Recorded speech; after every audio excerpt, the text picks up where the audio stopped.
কিন্তু এইমাত্র আটক করা হয়েছে। তিনি এতদিন রাজধানীর বাড্ডার এক আত্মীয়ের বাসায় কিন্তু এতদিন লুকিয়েছিলেন আমরা যতদূর জানতে পেরেছি। এছাড়া আমরা জানতে পেরেছি আসলে তিনি কিভাবে আটক হলেন বা তার খোঁজ কিভাবে পেল আসলে জনতা। ওই বাসার এক লোক ছাত্রদের কাছে ওবায়দুল কাদেরের তথ্য দেয়। আমি মনে করি যে শেখ হাসিনার আগে এই জিএম কাদেরের কান ধরে এর বিচার করা উচিত।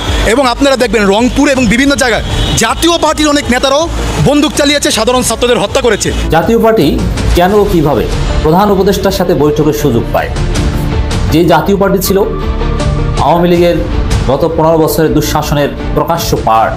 সম্ভাব্য শুধু নিয়েও ভিন্ন চ্যালেঞ্জে বিএনপি, এখানে কিছু ইঙ্গিত করা হয়েছে। সমকালের রিপোর্ট, শক্তি কিংবা ভয় নয়, ন্যায় উদারতা দিয়ে মানুষের মন জয় করুন। সারা দেশে চিকিৎসকদের কমপ্লিট শাটডাউন ঘোষণা।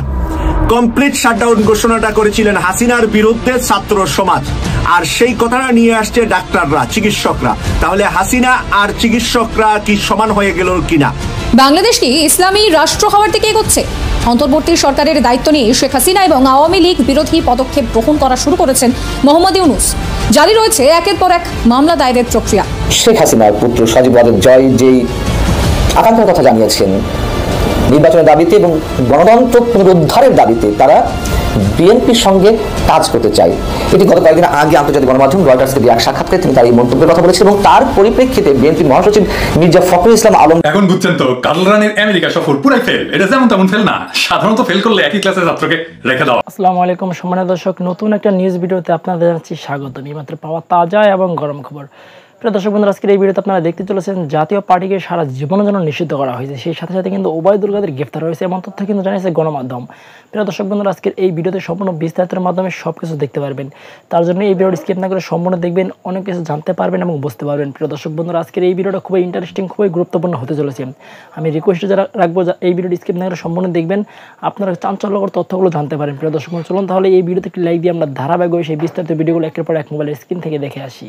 তিনি এতদিন রাজধানীর বাড্ডার এক আত্মীয়ের বাসায় কিন্তু এতদিন লুকিয়েছিলেন আমরা যতদূর জানতে পেরেছি। এছাড়া আমরা জানতে পেরেছি আসলে তিনি কিভাবে আটক হলেন বা তার খোঁজ কিভাবে পেল আসলে জনতা। ওই বাসার এক লোক ছাত্রদের কাছে ওবায়দুল কাদেরের তথ্য দেয়। ছাত্ররা বিশ্বাস না করলে তখন গোপনে ভিডিও করে ওবায়দুল কাদেরের ভিডিও পাঠান ছাত্রদের কাছে এবং তার কিছুক্ষণ পরেই ছাত্র জনতা একে একে ঘিরে ধরে ওই বাসভবন। এরপর তাকে ইট পাটকেল ছোড়া হয়। এক পর্যায়ে সেইখানকার পরিস্থিতি বেশ হয়ে গেলে পুলিশ সদস্যরা তাদের পুলিশের পিকআপ ভ্যানে করে বা সিকিউরিটি সেফটির যে মাইক্রোবাস রয়েছে সেটাতে করে ওবায়দুল কাদেরকে কিন্তু তাদের একটা হেফাজতে করে নিয়ে যান। শোনা যাচ্ছে জনতার ইট পাটকেলের আঘাতে ওবায়দুল কাদের মাথায় খুব আঘাত পেয়েছেন এবং আপাতত তিনি হাসপাতালে ভর্তি আছেন বলে জানা গেছে। বর্তমানে ওবায়দুল কাদের পুলিশের হেফাজতে স্পেশালাইজ হসপিটালে ভর্তি রয়েছেন। তাকে পরিদর্শনকারী ডাক্তার বলেন তার অবস্থা খুবই বেগতিক, সুস্থ হতে তার একটু সময় লাগবে, তবে আশা করা যায় যে সে খুব দ্রুত সুস্থ হয়ে উঠবে এবং তিনি সুস্থ হলে তার বিরুদ্ধে যে ফাঁতা মামলা বা অন্যান্য মামলাগুলো রয়েছে সেগুলো কার্যকর করা হবে বলে জানিয়েছেন আদালত। ওবায়দুল কাদেরকে কাছে পেয়ে কিন্তু জনতার যে একটা আক্রোশ সেটা কিন্তু দেখা যাচ্ছে। দর্শক দেখতেই পাচ্ছেন যে জনতার এতটা আক্রোশ। এই 17 বছরে ওবায়দুল কাদের তথা শেখ হাসিনা সরকার যে বাঙালিকে কতটা নিষ্পেষিত করেছে, নির্মমভাবে অত্যাচার করেছে, জুলুম করেছে, তার যে একটা প্রতিশোধ, আবার সেই প্রতিশোধের প্রতিফলন কিন্তু আমরা এখন দেখতে পাচ্ছি। সেখানে উপস্থিত প্রত্যেকটা মানুষ, প্রত্যেকটা জনগণ, আইনজীবী হোক, সাধারণ মানুষ হোক বা যেই হোক না কেন, সবার কিন্তু একটা আক্রোশ যে আমাদের হাতে তুলে দেওয়া হোক, আমরা তার শাস্তি আমরা নিজেরা দেবো। জনগণের একটাই দাবি যে ওবায়দুল কাদেরকে জনগণের হাতে তুলে দেওয়া হোক, জনগণের সাথে এতদিন তারা যা করেছে আমরা তার শাস্তি নিজেরাই দেবো। তো দর্শক, আসলে আপনাদের কি মতামত, আপনারা আসলে কি চান সেটা অবশ্যই আপনারা কমেন্ট বক্সে জানাতে ভুলবেন না যে আসলে আপনারা কি চান। ওবায়দুল কাদের কি তাকে ফাঁসি দেওয়া হোক নাকি জনগণের হাতে তুলে দেওয়া হোক, জনগণ তার শাস্তি দেবে? আপনারা কি চান? আসলে আপনারা দেশের একজন নাগরিক হিসেবে আসলে কি চান সেটা অবশ্যই কমেন্ট বক্সে জানাতে ভুলবেন না। মানুষ হত্যা করত, হত্যা করে বলতো স্বজন হারানোর বেদনা আমি বুঝি। যেহেতু তিনি স্বজন হারিয়েছিলেন, সেই কারণে অন্যের স্বজন হত্যা করে তিনি পৈশাচিক আনন্দ পেতেন। সেই কারণেই তিনি এইভাবে মানুষ হত্যা করতেন, গুম করতেন, আয়নাঘরে মানুষকে রাখতেন। এখন ওই শেখ হাসিনার অনুসারী কিছু ভণ্ড বিপদে পড়ে আছে, কিন্তু তাদের সেই ভণ্ডামিটা প্রকাশ করছে। তারা একটা সংখ্যা উল্লেখ করেছে, সেই সংখ্যাটা হচ্ছে যে 1169 জন শিক্ষককে জোরপূর্বক পদত্যাগ করানো হয়েছে। একজন প্রধান শিক্ষক, তাকে জোরপূর্বক পদত্যাগ করানো হয়েছিল, সেই কারণে তিনি হার্ট অ্যাটাক করে মারা গেছেন। এগুলো নিয়ে তাদের ব্যাপক সংবেদনশীলতা এবং কেউ কেউ লিখছেন এটা নাকি বিশ্ব রেকর্ড যে 1169 জন শিক্ষককে জোর করে পদত্যাগ করানো হয়েছে। প্রথমত কথা, এই যে 1169 জন শিক্ষককে জোর করে পদত্যাগ করানো হয়েছে, এই সংখ্যাটি বিভ্রান্তিকর, প্রমাণিত নয়। তারপরে ধরে নিলাম যেটা সত্যি। মানে তাদের আচরণ দেখে মনে হয় যে এদেশের শিক্ষকদেরকে তারা এতটাই শ্রদ্ধা করতেন যে শিক্ষকদের নিয়ে সামান্য একটি কথাও বলতেন না। আমি বলছি না যে তারা শিক্ষকদের উপরে যা করতেন এই কারণে এখন যা ঘটছে তাদেরকে তাই করতে হবে বা পদত্যাগ করাতে হবে, আমি তাদের অপকর্ম দিয়ে এখনকারটাকে জাস্টিফাই করছি না। খালি মনে করিয়ে দেই যে শেখ হাসিনা সরকারের সময়ে এই ভণ্ডরা কী করেছিল। আপনাদের খেয়াল আছে নারায়ণগঞ্জের সেলিম ওসমান পরিবার, শেখ হাসিনার প্রিয় ওসমান পরিবার কী করেছিল? প্রধান শিক্ষককে শিক্ষার্থীদের সামনে কান ধরে উদ্বাস করানো হয়েছিল। সেলিম ওসমান নিজে দাঁড়িয়ে থেকে করেছিল। এই ভণ্ডরা কিন্তু সেদিন একটি কথা বলেন। চট্টগ্রাম বিশ্ববিদ্যালয়ের শিক্ষক মাইদুল কটূক্তি করেছেন বলে তাকে কারাগারে নেওয়া হয়েছিল, তাকে মামলা হয়েছিল তার নামে, তাকে কারাগারে নেওয়া হয়েছিল। বাংলাদেশের এমন বহু শিক্ষক আছেন কটূক্তি করেছেন শেখ হাসিনাকে অথবা কিছু একটা করেছেন, তার নামে মামলা হয়েছে, তাকে জেলে নেওয়া হয়েছে। অধ্যাপক আনু মোহাম্মদ, সর্বজন শ্রদ্ধেয় অধ্যাপক আনু মোহাম্মদ শহীদ মিনারে ছাত্রলীগ তাকে অপমান এবং অসম্মান করেছিল, শার্টের পকেট ছিঁড়ে ফেলেছিল। তানজিমউদ্দিন খান শিক্ষার্থীদের বাঁচাতে শহীদ মিনারে গিয়েছিলেন, ছাত্রলীগের হাত থেকে বাঁচাতে, তাকে অপমান এবং অসম্মান করেছিল ছাত্রলীগ। মানে নন এমপিওভুক্ত শিক্ষকরা খাদ্যের দাবি নিয়ে, খাবারের দাবি নিয়ে, বেঁচে থাকার দাবি নিয়ে শহীদ মিনারে এসেছিলেন। শেখ হাসিনার পুলিশ তাদেরকে নির্দয়ভাবে পিটিয়েছিল, পেপার স্প্রে নিক্ষেপ করেছিল। সেই সমস্ত ভণ্ডরা এখন বলছে শিক্ষকদের জোর করে পদত্যাগ করানো হচ্ছে, লাঞ্ছনা করা হচ্ছে, লাঞ্ছিত করা হচ্ছে। একজন শিক্ষককেও যদি লাঞ্ছিত করা হয় সেটার প্রতিবাদ জানাই এবং কোনোভাবে হওয়া উচিত নয়। প্রশ্ন হচ্ছে, যে শিক্ষক ছাত্র হত্যার প্রতিবাদ করেনি, ছাত্র হত্যাকে, শিক্ষার্থী হত্যাকে সমর্থন করেছে, ওই যে আশুলিয়ার ওই লাশের স্তূপ, ভ্যানগাড়ির উপরে লাশের স্তূপ, কোরবানির কামরার মতো অথবা ধানের বস্তার মতো যে লাশ একটির পর একটির উপরে আরেকটি লাশ স্তূপ করে রাখা হচ্ছিল, সেই লাশগুলো আগুন দিয়ে পুড়িয়ে দেওয়া হচ্ছে। শেখ হাসিনার পুলিশ শেখ হাসিনার নির্দেশে এই কাজগুলো করেছে। এই যে এখন ভণ্ডরা শিক্ষক লাঞ্ছনা করার কথা বলে যাদের হৃদয় কাঁদছে, বিশ্ব রেকর্ড বলছে, বিশ্ব রেকর্ড হয়েছে বলছে, কিন্তু এই যে ঘটনাগুলো ঘটেছে এখানে কিন্তু এই যে লাশের স্তূপ দেখে এই সমস্ত সংবেদনশীল, তথাকথিত সংবেদনশীল মানুষ যারা বিশ্ব রেকর্ড হয়েছে শিক্ষক লাঞ্ছনায় বলে বলছেন, এই লাশের স্তূপে কিন্তু তাদের হৃদয় কাঁদে না, তাদের হৃদয়ের সামান্যতম কোনো নাড়া লাগেনি এত লাশের স্তূপ দেখে। তাদের দাবি অনুযায়ী যদি 1169 জন শিক্ষককে জোর করে পদত্যাগ করানোর এই তথ্য সত্যিও হয়ে থাকে, মর্মান্তিক কোনটা, হৃদয় বিদারক কোনটা? প্রায় 1000 ছাত্র জনতাকে হত্যা করাটা মর্মান্তিক বা হৃদয় বিদারক, বিশ্ব রেকর্ড, নাকি কিছু সংখ্যক শিক্ষককে পদত্যাগ করানোটা বিশ্ব রেকর্ড? সাবেক প্রধানমন্ত্রী শেখ হাসিনার পুত্র সজীব ওয়াজেদ জয় যেই আকাঙ্ক্ষার কথা জানিয়েছেন, নির্বাচনের দাবিতে এবং গণতন্ত্র পুনরুদ্ধারের দাবিতে তারা বিএনপির সঙ্গে কাজ করতে চায়। এটি গত কয়েকদিন আগে আন্তর্জাতিক গণমাধ্যম রয়টার্সকে এক সাক্ষাৎকারে তিনি তার এই মন্তব্যের কথা বলেছেন এবং তার পরিপ্রেক্ষিতে বিএনপি মহাসচিব মির্জা ফখরুল ইসলাম আলমগীর যে কথাগুলো বলেছেন তাতে কি আমরা ধরে নেব যে সত্যি সত্যি অদূর ভবিষ্যতে নির্বাচনের দাবিতে আওয়ামী লীগ এবং বিএনপি একসাথে রাজপথে নেমেছে? এই দৃশ্য আমাদের দেখতে হবে। এই দৃশ্যটি দেখতে হবে কি না আমরা দুজনের বক্তব্য পাশাপাশি রাখলেই মোটামুটি স্পষ্ট হব। যেমন সজীব ওয়াজেদ জয় রয়টার্সকে বলছেন, খালেদা জিয়া তার বক্তব্যে বলেছেন যা হওয়ার হয়ে গেছে সেগুলো মনে রাখার প্রয়োজন নেই। আমরা যে এই ধরনের কথা বলেছেন, অবশ্যই সারা দেশের মানুষ যদি চাই প্রতিহিংসা রাজনীতি আমাদের বেরিয়ে যেতে হবে, প্রতিহিংসা চরিতার্থ করতে গিয়ে আর হানাহানি, খুনোখুনি, সাংবিধানিক প্রতিষ্ঠানগুলো ধ্বংস করা, এগুলো থেকে আমাদেরকে বেরিয়ে আসতে হবে, এগুলো মানুষের চাওয়া হোক। সেক্ষেত্রে অবশ্যই খালেদা জিয়ার যে কথাটি সত্যি সত্যি বাস্তবায়িত হোক সেটা আমরা সবাই চাই। কিন্তু সেটির সুযোগে জয় যদি বলছেন যে খালেদা জিয়ার এমন মন্তব্যে বা বক্তব্যে আমি খুশি, আমরা অতীত ভুলে যাই, আমরা রাজনৈতিক প্রতিহিংসা চরিতার্থ না করি, আমাদের সবাইকে একসঙ্গে কাজ করতে হবে, সেটি ঐকমত্যের সরকার হোক বা না হোক। বাবা সাধু সন্ন্যাসী সজীব ওয়াজেদ জয় রাজনৈতিক প্রতিহিংসা চরিতার্থ না করি এমন আহ্বান জানাচ্ছেন। আপনারা যখন 15 বছরের দুঃশাসন চালিয়ে স্কিমগুলো চালানো হয়েছে বিরোধী দলীয় নেতাকর্মীদের উপরে, বিরোধী মতাবলম্বীদের উপরে, তখন এই কথাগুলো মনে ছিল না? আচ্ছা, তারপরেও ধরে নিলাম যে ঠিক আছে, তাদের পরাত মেরেছে, তাদের আত্মপরিধি এসেছে, ক্ষমা চেয়েছেন জাতির কাছে, আর ক্ষমা চাইলেও কি সবকিছু শেষ হয়ে যাবে? যে অপকর্মগুলো বছর পর বছর ঘটানো হয়েছে তার কোনো বিচার হবে না? অবশ্যই বিচার করতে হবে, যাতে তাকিয়ে আছে সেসবের দিকে।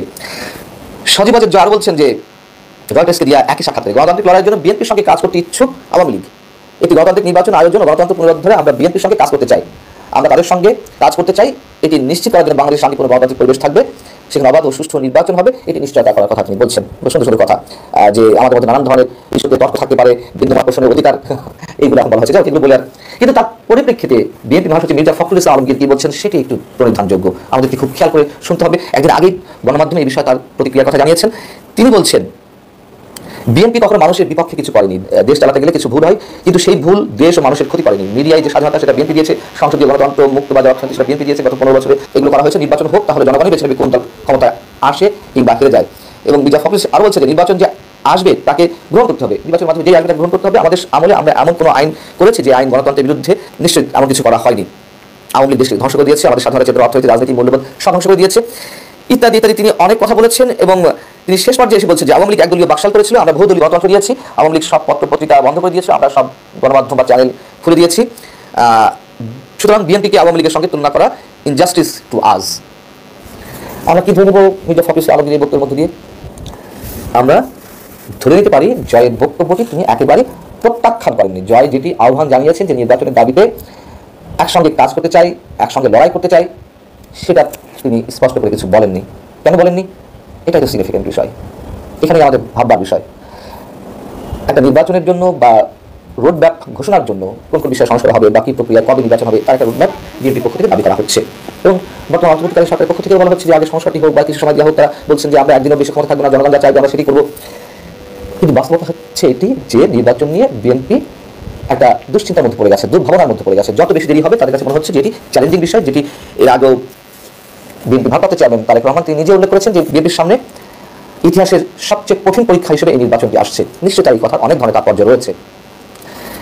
কিন্তু স্বৈরাচারী যে সরকার বিগত হলো আওয়ামী লীগের সাথে অদূর ভবিষ্যতে বিএনপি যে আন্দোলনে নামতে পারে এর মধ্যে অনেকে অনেক ধরনের ক্যালকুলেশন করার চেষ্টা করছে, হিসাব মিলানোর সমীকরণ মিলানোর চেষ্টা করছেন যে নির্বাচন দিতে দেরি হলে হয়তো তাদেরকে আবার একসাথেই রাজপথে নামতে হবে, একসাথেই তাদেরকে দেখা যাবে। জনগণের এই ধারণা একেবারে উড়িয়ে দেওয়া যায় না। আমি মনে করি যে শেখ হাসিনার আগে এই জিএম কাদেরের কান ধরে এর বিচার করা উচিত। এবং আপনারা দেখবেন রংপুর এবং বিভিন্ন জায়গায় জাতীয় পার্টির অনেক নেতারাও বন্দুক চালিয়েছে, সাধারণ ছাত্রদের হত্যা করেছে। তো সেই ক্ষেত্রে জিএম কাদের বর্তমান যে একটা ফেসিবাদী এবং একটা যে শক্তির সাথে আপোষ করেছিল, জিএম কাদের এখন পল্টি নিচ্ছে। আর ভাই, দুদিন আগেও তোমরা আওয়ামী লীগের দোষ ছিল, ছাত্রদের হত্যা করেছো। এখন যেই আওয়ামী লীগের পতন হয়েছে তোমরাও পল্টি দেওয়া শুরু করেছে যে আমরা ছাত্রদের পক্ষে ছিলাম, আন্দোলনের পক্ষে ছিলাম। তাহলে চুমু থেকে শুরু করে তোমাদের রংপুরের লোকেরা কেন সাধারণ ছাত্রদের বুকে গুলি চালিয়েছে? তোমাদের কাছে একটা প্রশ্ন রেখে গেলাম। এবং জাতীয় পার্টিকে বাংলাদেশে নিষিদ্ধ করে মির্জাফর সংগঠন হিসাবে ইতিহাসের পাতা লেখা হোক। এবং এই জিএম কাদেরকে, হাসিনা তো পলায় গেছে, জিএম কাদের কিন্তু বাংলাদেশে আছে। এই মানুষটাকে অতি শীঘ্রই আইনের আওতায় এনে শাস্তির ব্যবস্থা করতে হবে জিএম কাদের। 14 সালে আপনারা দেখেছেন, তখন আমরা ছোট ছিলাম। সেই সময় জিএম কাদের বলেছিল যদি বিএনপি অংশগ্রহণ না করে তাহলে আমরা অংশগ্রহণ করবো না। কিন্তু তখন বিএনপি অংশগ্রহণ করে না, কিন্তু জাতীয় পার্টি এই মির্জাফর অংশগ্রহণ করেছে। 2018 সালে আপনারা দেখেছেন যে সেখানে রাত্রের বেলা ভোট চুরি হয়েছে। এই নির্বাচনে জিএম কাদের মতো বেইমান বাটপার চোর বাটপারি করেছে, সাধারণ মানুষের রক্ত চুষে খেয়ে এরা নির্বাচনে অংশগ্রহণ করেছে। 2024 সালে এসে এরা সেম কাহিনী করেছে। এই মির্জাফরি কর্মকাণ্ডের সাথে এরা সম্পৃক্তভাবে জড়িত এবং দেশের মানুষকে হত্যার পিছনে যদি আওয়ামী লীগের 10% থাকে, জিএম কাদের আছে 20% হাত। কারণ যদি তখন নির্বাচনকে এরা বৈধতা না দিত, এরা যদি অংশগ্রহণ না করতো, তাহলে জাতিসংঘের কাছে কিংবা বহির্বিশ্বের কাছে আমাদের নির্বাচনটা বৈধতা পেত না। তাদের নির্বাচনের কারণে আমাদের বহির্বিশ্ব আপনি নির্বাচনটা বৈধতা ঘোষণা করেছিল, চাপের কারণে হোক বা রাজনৈতিক প্রেক্ষাপটে হোক। সেই ক্ষেত্রে হেফাজতের সময়ের কথা আমি বলি, হেফাজতের সময় 30,000 আলেম ওলামাকে শেখ হাসিনা হত্যা করেছে এবং তিনি সরাসরি ষষ্ঠমন্ত্রীকে নির্দেশ দিয়েছিলেন যেন হেফাজতের নেতাকর্মীরা উঠে যেতে না পারে। আচ্ছা, প্রধানমন্ত্রী শেখ হাসিনা এরা বলে যে বঙ্গবন্ধুকে 15ই আগস্ট হত্যা করা হয়েছিল। তাহলে প্রধানমন্ত্রী একদিন বলেছিল যে হেফাজতের লোকেরা রাস্তায় রং মেখে শুয়ে আছিল, পুলিশ এসে লাঠি দিয়ে গুতা দিচ্ছে, তারা নাকি উঠে দৌড়িয়ে পালিয়েছে। তাহলে আমি যদি এখন বলি বঙ্গবন্ধু আগস্টের সময় আপনার রং মেখে শুয়েছিল, পরবর্তীতে তিনি পালানোর সময় মিলিটারি তাকে গুলি করে হত্যা করেছে, তখন আপনার কেমন লাগবে? তো এই কথাগুলো থেকে বিরত থাকেন এবং জিএম কাদের বলেন কিংবা তাদের যেই রৌনক এরশাদ আছে এদেরকে অতি শীঘ্রই বহিষ্কৃত করতে হবে। এরা চাটুকা, এরা বাংলাদেশের জন্য একটা ভয়ানক আপনি কি বলে এটাকে, করোনা যেমন একটা আপনার ভয়ানক রোগ, এরকম এরাও বাংলাদেশের জন্য একটা ভয়ানক অস্ত্র হয়ে দাঁড়িয়েছে। এদের বিরুদ্ধে আমাদের সোচ্চার হতে হবে এবং এদেরকে সব জায়গা থেকে বহিষ্কৃত করতে হবে এবং ওপেনলি যেন এরা কোনো মিছিল মিটিং না করতে পারে, বাংলাদেশের কোনো জঙ্গি সংগঠন কোনো টেরোরিজম আওয়ামী লীগের মাধ্যমে তৈরি না করতে পারে, আমাদের সতর্ক থাকতে হবে। সম্মানিত দর্শক, ভিডিওর প্রথম অংশ কেমন লেগেছে তা অবশ্যই কমেন্ট বক্সে বলে যাবেন। ভিডিওর দ্বিতীয় অংশে রেখেছি আমরা পিনাকি ভট্টাচার্যকে। পিনাকি ভট্টাচার্য রক্ত ঝাড়া কিছু বক্তব্য দিয়েছে, সেখানে কিন্তু চিরতরে বিদায় নিয়েছে আওয়ামী লীগ, এমন তথ্য কিন্তু জানিয়েছে পিনাকি ভট্টাচার্য। দর্শক বন্ধুরা, বেশ কথা না বলে আপনাদের আমি পিনাকি ভট্টাচার্যের বক্তব্যগুলো শোনাবো। তার আগে কে কোথা থেকে এই ভিডিওটি দেখছেন তা অবশ্যই কমেন্ট বক্সে বলে যাবেন। এই ভিডিওটি কেমন লেগেছে তাও কিন্তু অবশ্যই কমেন্ট বক্সে বলে যাবেন। প্রিয় দর্শক বন্ধুরা, চলুন তাহলে ভিডিওর দ্বিতীয় অংশগুলো আমরা দেখে আসি। বুঝছেন তো, কাজল রানীর আমেরিকা সফর পুরাই ফেল। এটা যেমন তেমন ফেল না। সাধারণত ফেল করলে একই ক্লাসের ছাত্রকে রেখে দেওয়া হয়, কিন্তু হাসিনা এমনই ফেল করেছে যে এখন ডিমোশন খাবেন, তার মানে গদির থেকে তাকে নেমে যেতে হবে। দুইটা প্রধান কারণে কাজল রানী আমেরিকা গেছিল। পয়লা কারণ হইল জাতিসংঘ সাধারণ পরিষদের অধিবেশনের সুযোগে তার ওই যে স্বামী পরিত্যক্ত অপদার্থ মাই আছে না পুতুল, তার বিশ্ব স্বাস্থ্য সংস্থার পরিচালক হওয়ার যে খাস জন্মেছে সেটা পূরণ করার জন্য শেষ চেষ্টা করা। আর দ্বিতীয়ত, আমেরিকার রাজধানী ওয়াশিংটন ডিসিতে যেহেতু যাইতেছে, তো মার্কিন ঊর্ধ্বতন কর্মকর্তাদের সাথে বৈঠকের চেষ্টা করা, যাতে করে তাদের হাতে পায়ে ধইরা সে কোনো রকমের ক্ষমতা থাকার একটা রাস্তা বের করতে পারে। সেই সাথে তার ওই যে তার সিরা পুত্র আছে না জয় ডাকাত, ওই যে পেজগিতে পড়ছে, সেই থেকে তার কোনো রকমের ছুটায় আনা যায় কিনা তার একটা ফন্দি টিকিট তালাশ করা। যাই হোক, ওই জয় তো কুত্তা নিয়ে বসে থাকে, হ্যাঁ, তো ও কুত্তাটা করলে সুন্দর আছে, আপনারা কিন্তু সবাই এটার সাথে একমত হওয়া লাগবে। ওর কুত্তাটা সুন্দর আছে, ওর কোনো পছন্দ আছে, পছন্দ ভালোই আর কি, বউ যাওয়ার পর থেকে কুত্তা নিয়ে বসে থাকে। যাই হোক, এই কারণে কাজল রানীর পুরা সফর পুরাপুরি ব্যর্থ হয়েছে। কেমনে ব্যর্থ হয়েছে সেটা একটু বলি। আপনাদের মনে আছে না যে তার ওই যে যোগ্যতাহীন মাইয়াকে কাজল রানী জাতিসংঘের অঙ্গ প্রতিষ্ঠান বিশ্ব স্বাস্থ্য সংস্থার দক্ষিণ পূর্ব এশিয়া দপ্তরের পরিচালক পদে মনোনয়ন দিছে। মানে নিজের মাইয়াকে নিজে মনোনয়ন দিছে। কোনোদিন এটা হয় না, দুনিয়ার কোন প্রধানমন্ত্রী কোন প্রেসিডেন্ট তার নিজের মাইয়াকে নিজে মনোনয়ন দিবেন একটা আন্তর্জাতিক প্রতিষ্ঠানের জন্য। উদ্দেশ্য হইল ক্ষমতা হারানোর আগে মায়াটার একটা বন্দোবস্ত করা। এমনিতেই স্বামী চাইটা দিচ্ছে। তো এই দপ্তরটা নয়াদিল্লিতে। কাজল রানী উঠতে বসতে বলে ভারতকে এমন দিছি যে চিরকাল মনে রাখবে, তাই সে ভাবছে দিল্লিতে একটা আন্তর্জাতিক সংস্থা পরিচালক পদে মাইয়ারে যদি বসায় দেওয়া যায় তাহলে তার একটা হিল্লা হয় এবং ভারতের অভিভাবকত্বে সেখানে সে নিরাপদে পুনর্বাসিত হতে পারে। এই অযোগ্য মাইয়ার জন্য যে 11টা দেশ ওই প্রার্থী নির্বাচনে ভোট দেবে, তাদের সাথে বাংলাদেশের মূল স্বার্থ বিসর্জন দিয়া এবং জনগণের কারি কারি টাকা খরচ করে কাটানারি ক্যাম্পেইন চালাইছে। ব্রিক্সে G20 সম্মেলনে সে নিজের মায়ের নিয়ে গিয়া বিভিন্ন দেশের রাষ্ট্রনেতাদের সাথে ঘোরাঘুরি করেছে, যেটা এই যাবৎ কূটনীতিক ইতিহাসে কখনো কোনো দেশে দেখা যায়। এটা প্রথম। এই ছাড়া ওই যে সুপ্পু আছে না, সুপ্পু কি বানাইছে, ও প্রেসিডেন্ট বানাইছে না, ও ওই সুপ্পুরে হাসিনা পাঠিয়েছিল জাকার্তায় আসিয়ান শীর্ষ সম্মেলনে পুতুলের ক্যাম্পেইন করার জন্য। তো পুতুলেও তার সাথে পাঠিয়ে দিছিল। তবে সুপ্পু এতই অযোগ্য, এতই অথর্ব যে সে পুতুলের পক্ষে কোনো কার্যকর ক্যাম্পেইন চালাতে পারে। সুপ্পরে দিয়ে কাম হয় না জন্য হাসিনা নিজে এবার মাঠে নামছিল জাতিসংঘের অধিবেশন, সেখানেও তার কোনো সুবিধা হয় নাই। পূর্ব তিমুর বাদে আসিয়ানের সদস্য রাষ্ট্রের অন্য কোনো শীর্ষ নেতা তার সাক্ষাৎ দেয়। পুতুলের সমর্থন দেওয়া তো দূরের কথা, শ্রীলঙ্কারও বলে একটা ভোট আছে, তাই সেই দেশের রাষ্ট্রপতির সাথে সাক্ষাৎ করেছে। ছবিতে এই দুই দেশের রাষ্ট্রপ্রধানদের বডি ল্যাঙ্গুয়েজ দেখেন, দেখলে বুঝতে পারবেন যে তারা পুতুলের ব্যাপারে কোনোভাবে আগ্রহী না। হাসিনার নিউ ইয়র্কে থাকা অবস্থায় চিকিৎসা বিষয়ে পৃথিবীর সর্বশ্রেষ্ঠ জার্নাল ল্যান্সেট, মানে ধরেন এটাতে বলা হয় যে ডাক্তারদের বাইবেল আর কি, মানে ল্যান্সেটে যদি কিছু ছাপা হয় সারা দুনিয়ার ডাক্তারেরা সেটা মানে মাথা পেটা মেনে। ওই ল্যান্সেটে পুতুলের প্রার্থিতা নিয়ে কড়া সমালোচনা করে লিখছে, বলছে যে এটা অস্বচ্ছতা এবং স্বজনপ্রীতির একটা নিদর্শন। একই সাথে পৃথিবীর সবচেয়ে প্রভাবশালী অর্থনীতি বিষয়ক পত্রিকা দ্য ফিনান্সিয়াল টাইমস এই বিষয়টা সমালোচনামূলক নিবন্ধ ছাপিয়েছে। এটা নিয়ে আর একটা এপিসোড করুন, আজ এত টাইম নাই, তার উপরে আবার এই যে ভিডিও করেছি না, এটা ডাবল করা লাগিচ্ছে। আগে করেছিলাম ভিডিও রেকর্ডিং ঠিক মতো হয় নাই, আবার করা লাগিচ্ছে, বুঝেছেন তো? তো যাই হোক, বুঝতে পারছেন যে কাটাল রানী তার অযোগ্য মাইয়ানের যে নমিনেশন দিছে তাতে দুনিয়ার প্রভাবশালী মহল, বিশেষ করে স্বাস্থ্য বিষয়ক মহল, সেটাতে প্রবলভাবে প্রত্যাখ্যান করছে, ছুঁড়া ফেলে দিচ্ছে। এরপরে ওই প্রার্থী তার আর কোনো ভবিষ্যৎ থাকে না। এই কারণে আসিয়ানের রাষ্ট্রগুলি তাকে কোনো ধরনের সমর্থনের ইঙ্গিত পর্যন্ত দেয়নি। শ্রীলঙ্কা এই বিষয়ে অনুরোধ শুনতে শুনতে এতই বিরক্ত হয়েছে যে তারা বাংলাদেশ থেকে হাওলাত করেছিল না কিছু টাকা, সেই টাকা সব ফেরত দিয়ে দিচ্ছে, $200 মিলিয়ন। এই সমস্ত গার্বেজ যেন তাদের আর শুনতে না। হাসিনা বদ্ধুন্মাদ হইতে পারে, কিন্তু তাহলে সারা দুনিয়া তো আর পাগল হয়ে যায়, তাই না? এরপর পরই কাটাল রানীর মাথায় পড়লো মরার উপর কারার ঘা। মার্কিন পররাষ্ট্র দপ্তরের শীর্ষস্থানীয় কর্মকর্তা আজরা জোয়া এবং ডোনাল্ড লু তার সাথে দেখা করে তার উপরে একটা ঠাটা নাজিল করে দিলেন। কাটাল রানীকে তারা জানাই দিলেন যে তার অনুগতদের একটা বিশাল সংখ্যার ব্যক্তিদের উপরে আমেরিকা ভিসা নিষেধাজ্ঞা রেস্ট্রিকশন জারি করেছে। আপনারা আজরা জোয়া এবং ডোনাল্ড লুর সাথে কাটাল রানী আর আলগা মোমেনের শুকাইয়া যাওয়া মুখের ছবিগুলো দেখলেই বুঝতে পারবেন যে এই ঠাটা কি সাংঘাতিক ছিল। তার পাশাপাশি দেখবেন ডোনাল্ড লুর মুখে বিজয়ের হাসি। ডোনাল্ড লু ভাইজান, আপনারা বিশাল ধন্যবাদ। আমরা বাংলাদেশিরা পিশাচিনীর নির্মম শাসনে পিষ্ট হইয়া কথাও বলতে পারি না, হাসা তো দূর কি বাত। এই বদ বেটিটা শান্টিং দেওয়ার পরে সে আপনি হাসি দিচ্ছেন, এটা সেটা মনে করেন সারা বাংলাদেশের জনগণের পক্ষেই দিচ্ছেন, যা দিচ্ছেন সত্যি ফাইন। এর কয়দিন আগে কাটাল রানী তার সাঙ্গপাঙ্গরা বাইডেনের সাথে সেলফি তুলেছিল, সেটা নিয়ে কত না নাচানাচি করেছে আর বলিছে যে আমেরিকার সাথে তাদের সর্বোচ্চ পর্যায়ে ডিল হয়ে গেছে। তারপরে কাউয়া কাদের আবার কইছে তলে তলে নাকি আমেরিকার সাথে সব ফয়সালা হয়ে গেছে। তো আমেরিকা সেটা দেখে মুসকি মুসকি হাসিছে, অপেক্ষা করেছে কাটাল রানী কখন আমেরিকার মাটিতে এসে পা দিবে। তারপরে তাকে তারা কায়দা করিয়া জয় বাংলা করে দিছে। কি কাওয়া কাদের আর আমি বাসালি লেসপেন্সাররা, তোমরা এখন নিশ্চয়ই বুঝতে পারছো যে আমেরিকা যখন দেয় তখন এমন কইরা দেয়। ভিসা রেস্ট্রিকশন খায়া কাটাল রানী যে লুলা হয়ে পড়ছে সেটা প্রমাণ মিলে সে যখন একটা সংবাদ সম্মেলনে বলে তার পোলার উপরে স্যাংশন দিলে তার অর্থ সম্পত্তি আমেরিকা বাজেয়াপ্ত করলে তার কিছু আসে যায় না, কারণ কাটাল রানী আর তার পোলার নাকি বাংলাদেশ আছে। কত টাকা মারিছে তাইলে দেখেন, কত টাকা বাজেয়াপ্ত করলে, সম্পত্তি বাজেয়াপ্ত করলে তার নাকি কিছু আসে যায় না। দেখেন আঙুর ফল কত টক। জয় যে বিশাল একটা বাড়ি খেয়েছে সেটা তার মায়ের কথাতে প্রকাশ হয়েছে বলে আমরা বড়ই আনন্দ পেয়েছি। এটাই হয়রান হলে চলবে, তোমার পরিবার শুদ্ধ বাকি জীবন তো জেলে কাটাবা, এখনো বুঝো না এখন জাহান্নাম অপেক্ষা করতেছে তোমার জন্য। বাংলাদেশের মানুষের জীবন, 18 কোটি মানুষের জীবন তামা তামা করে দিছো, জাহান্নামের আগুনে জ্বালাইছো, তোমার জীবন তামা তামা করে দেওয়া হবে। কারণ নাকি বলি তো ঠিকানা যদি হয় বাংলাদেশ, তাহলে তোর পোলা আমেরিকায় কুত্তে নিয়ে বসে থাকে কেন? লজ্জাও নাই পিশাচিনীর? কিছুদিন আগে বলছিল 7 সমুদ্র পাড়ি দিয়া আমেরিকা কেন যাবো, আমাদের অন্যান্য মহাদেশ আছে, তারপরে তুই কেন গেলি আমেরিকা? হ্যাঁ, কি করবার গেছিস?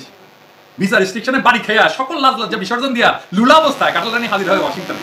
আমরা জানতে পারি যে ভারতীয় কোনো মহলের সহায়তা সে পর্যন্ত চেষ্টা করতেছিল আমেরিকার মন্ত্রী পর্যায়ে কারোর সাথে অফিসিয়ালি দেখা করার। তারপরে কি হয়েছে সেটা তো জানেন, জ্যাক সুলিভান এসে বাংলাদেশ এমবেসিতে এসে শান্টিং দিয়ে গেছে, বা জ্যাক সুলিভানের সাথে আবার সে আবার নেগোসিয়েট করতে গেছিল। হ্যাঁ, কি নেগোসিয়েট করতে গেছিল জানেন? ওর পোলার বিরুদ্ধে যে মামলা টামলা আছে না, ওইটা থেকে যেন পোলাকে দয়া কইরা যেন আমেরিকা ছাড় দেয়। আমেরিকা কইছে হবার লয়, আর মানে মিটিং ভেঙে গেছে, তার মিটিং ভেঙে গেছে, ওই মিটিং আর শেষ করতে পারেনি, কিন্তু 3টা কথা কয়া দিচ্ছে তারে। এক, অবাধ সুষ্ঠু এবং অংশগ্রহণমূলক নির্বাচনে আমেরিকার কোনো ছাড় নাই, আমেরিকার পজিশন চেঞ্জ হয় নাই, এবং তার জন্য এটা যদি না হয় তার জন্য শেখ হাসিনা নিজে রেসপন্সিবল থাকবে। এবং এটার মানে কিন্তু বিশাল, মানে যদি কোনো কারণে এই জিনিসটা না হয়, নির্বাচন যদি না হয়, অবাধ যদি না হয়, সুষ্ঠু যদি না হয়, নিরপেক্ষ যদি না হয়, অংশগ্রহণমূলক যদি না হয়, বিএনপি যদি না আসে, তাহলে দায়িত্ব হাসিনার নিজের। এটা কিন্তু কয়ে দিচ্ছে। তারপরে কওয়া হয়েছে যে এই ধরনের একটা নির্বাচনের বিরুদ্ধে যদি হাসিনা সরকার কোনো প্রতিবন্ধকতা সৃষ্টি করে তাহলে তার জন্য কাটাল রানীকে সরাসরি দায়ী করা হবে। আর ওই উচ্চপদস্থ কর্মকর্তা কাটাল রানীকে প্রফেসর ইউনূস আর আদিলুর রহমান খানের বিষয়ে তীব্র ভাষায় প্রতিক্রিয়া ব্যক্ত করে বলেন যে প্রফেসর ইউনূসের বিরুদ্ধে যে হয়রানিমূলক সকল কাজ চলতেছে সেটা তাৎক্ষণিকভাবে বন্ধ করতে হবে এবং আদিলুর রহমান খানকে অবিলম্বে মুক্তি দিতে হবে। সুতরাং কারো কাছে তাকে ক্ষমতা রেখে দেওয়ার আবদার জানানো তো দূরের কথা, সে নির্বাচন বিষয়ে আমেরিকা রুশটা খাইয়ে ওয়াশিংটন ত্যাগ করতে বাধ্য হয়েছে। এটা অনিশ্চিত ভবিষ্যতের পানে পোলাটারে অথই পানির মধ্যে ফেলায় রেখা। এবং ওই মিটিং এর কথা গোপন রাখছে, কয় নাই যে কি কথা হয়েছে, মিটিং যা হয়েছে এটাই কয় নাই। কারোর সাথে একটা সেলফি তুলতে পারলে সে লাফায়, আর মিটিং এর কথা দেখেন গোপন রাখছে, এটা কয়া দিছে আমেরিকা, সেই জন্য বাইরে আসছে। তো জয় আসলে কি সমস্যা আছে? আমরা খবর পাইছি যে জয় ডাকাত মানি লন্ডারিং, কর ফাঁকি এবং ইমিগ্রেশনের ভুল তথ্য দেওয়ার কারণে ইনভেস্টিগেশনের মধ্যে পড়ছে। এই সমস্ত বিষয়ে আমেরিকার বিভিন্ন দপ্তর দেখাশোনা করে। জয় আমেরিকায় আলিশান বাড়ি কিনছে ভার্জিনিয়া রাজ্যের গুলশান হিসেবে বিবেচিত ফেয়ারফক্স শহর। এই ধরনের শহরে সবচেয়ে দামি বাড়িগুলো ডেড এন্ড স্ট্রিটে, মানে যে রাস্তায় একবার ঢুকলে আর একটা রাস্তায় বাইরে হওয়া যায় না, সেই রকম একটা রোডের উপরে তার বাড়ি। তাহলে বুঝেন সে কত টাকা মারছে। একজন প্রত্যক্ষদর্শীর মাধ্যমে আমরা জানছি যে কাটাল রানী যখন ওই বাড়িতে অবস্থান করেছিল তখন আমেরিকার ফেডারেল গভর্নমেন্টের নাম্বার প্লেটওয়ালা 4টা গাড়ি উপস্থিত হয় এবং গাড়িগুলোতে যারা আসেন তারা বেশ কিছুক্ষণ সেখানে অবস্থান করে। এই ধরনের ঘটনা ঘটে যখন ফেডারেল এজেন্ট মানে বুঝছেন তো আমাদের যেমন দুদক আছে না, ডিবি আছে না উনকা আর কি, এবং গাড়িগুলিতে যারা আসে তারা বেশ কিছুক্ষণ সেখানে অবস্থান করে। এই ধরনের ঘটনা যারা ঘটে তখন ফেডারেল এজেন্টরা কাউকে জিজ্ঞাসাবাদ করতে আসে। আমরা ধরে নিচ্ছি যে তাকে জিজ্ঞাসাবাদ করতে আসছিল এবং হাসিনাকেও জিজ্ঞাসাবাদ করতে আসছিল। আমরা শীঘ্রই বিষয়গুলো কনফার্ম করতে পারবো বলে আশা করি। তবে জয় যে একটা বড় পেজ গিতে পড়ছে তা আমরা নিশ্চিত। ওয়াশিংটন ত্যাগ করার আগে কাটাল রানী ভয়েস অফ আমেরিকাতে একটা ইন্টারভিউ দিয়ে তার অপ্রাপ্তির যত জ্বালা যত বিষ সবই উগড়াই দিছে। আমি তো এটা নিয়ে একটা এপিসোড করেছি, তাই না? যদি না দেখে থাকেন তাহলে দেখে নিয়েন শতরূপার সাথে।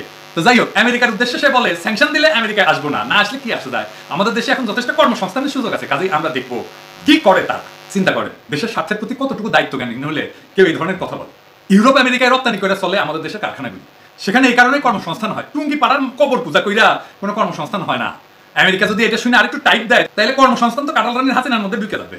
কাটাল রানী যখন আমেরিকায় উচ্চ পর্যায়ে কারোর সঙ্গে দেখা করার তদবির করতেছিল তখন ঢাকায় তার লেসপেন্সাররা বিশেষ কইরা বিচার বিভাগ ধ্বংসকারী কুলাঙ্গার আইনমন্ত্রী আনিসুল হক এটা ধারণা দেওয়ার চেষ্টা করছে যে বেগম জিয়াকে চিকিৎসার জন্য বাইরে যেতে দেওয়ার বিষয়টা সরকারের সক্রিয় বিবেচনায় আছে। এই পিশাচিনী যখন কারোর সাথে সাক্ষাৎ পেল না তখন ভয়েস অফ আমেরিকাকে সে বলল বিদেশে যাইতে হলে বেগম জিয়াকে জেলে ফিরে যাইতে হবে।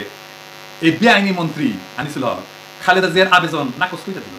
চিন্তা করেন কত বড় অমানুষ হইলে। কাটাল রানী একজন গুরুতর অসুস্থ বর্ষিয়ান মহিলা যিনি 3-3বারের প্রধানমন্ত্রী ছিলেন, একজন সাবেক রাষ্ট্রপতির স্ত্রী, তার জীবনটাকে একটা দর কষাকষির অস্ত্র হিসেবে ব্যবহার করেছে আমেরিকার কোন সিনিয়র অফিসারের সাথে দেখা করার সুযোগ পাওয়ার জন্য। চিন্তা করেন। উল্টা দেখেন বেগম জিয়া কিন্তু স্পষ্টভাবে জানাই দিচ্ছেন যে তিনি কোনো শর্ত মাইনা চিকিৎসার জন্য বিদেশে যাবেন না।